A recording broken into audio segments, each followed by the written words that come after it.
మన కేంద్ర మంత్రి కిషన్ రెడ్డి గారు ఏమంటున్నారు? రేవంత్ రెడ్డి ఎంత ఎదురుదాడి చేసినా ప్రభుత్వం మీద వ్యతిరేకత పోదు, ప్రభుత్వం మీద వ్యతిరేకత ఉన్నది కాబట్టి రేవంత్ రెడ్డి మా మీద ఎదురుదాడి చేస్తున్నాడని మన కిషన్ రెడ్డి గారు మాట్లాడుతున్నాడు.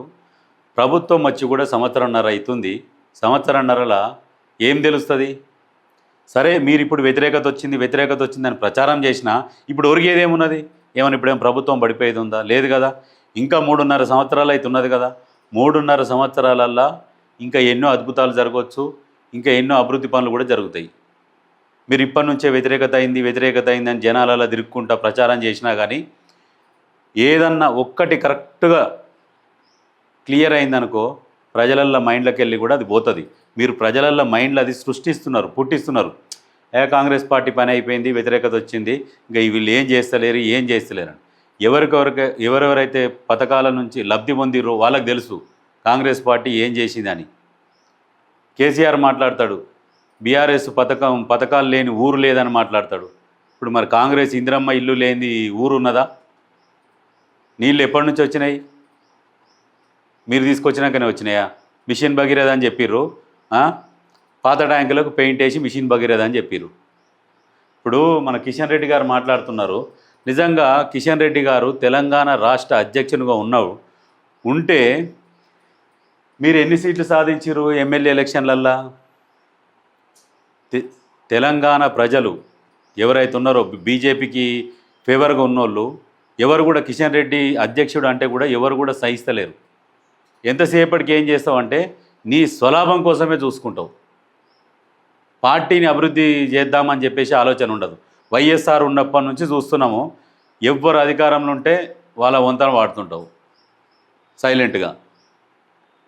ఎప్పటికైనా తెలంగాణలో బీజేపీ అధ్యక్ష పగ్గాలు ఎవరికి ఇవ్వాలంటే బండి సంజయ్కో, ధర్మపురి అరవింద్కో, రఘునందన్ రావుకో, లేకుంటే ఈటల రాజేంద్ర అన్నకో వీళ్ళకి ఇస్తే బీజేపీ ఏదన్నా కొంచెం బాగుపడుతుంది.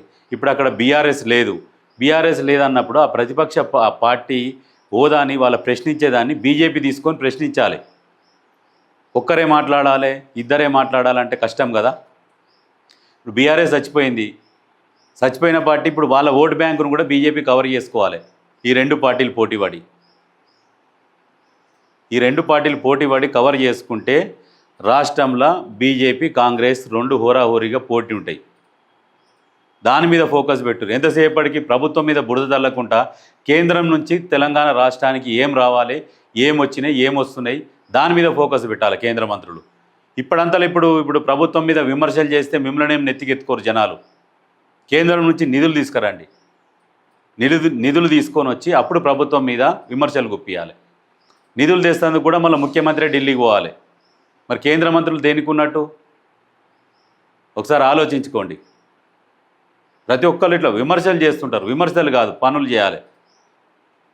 ఇప్పుడు ఆ కేటీఆర్ తిరుగుతూ ఉంటాడు సిరిసిల్లంట, నీళ్లు వదలకుంటే పోయి ఉత్తము చాంబర్ ముందర ధర్నా చేస్తూ అంటుండు. కాళేశ్వరం చిన్న ఇట్లా పర్రె పడితేనే మొత్తం కూలిపోయిందని మాట్లాడుతున్నారు. ఇప్పుడు కాళేశ్వరంలో నీళ్లు నింపితే అది నిలుస్తుందా? ఒకవేళ నీళ్లు నింపినాక అది కూలింది అనుకో మొత్తానికి, దానికి ఎవరు బాధ్యత వహించాలి? అప్పుడు ఏం చెప్తారు? అది కూలిందని మీకు తెలిసినాక కూడా కావాలని నీళ్ళు నింపి దాన్ని కూలగొడుతందుకు ప్రభుత్వమే చేసిందని చెప్పేసి మళ్ళీ బురద తల్లుతారు. మీరు మామూలు వాళ్ళు కాదు. ఎట్లా ఉంటాళ్ళు అంటే మీరు దూడేం జీకమంటారు, బర్రెందనం అంటారు. అసోంటి రకాలు మీరు. జనాలు మిమ్మల్ని నమ్మరు.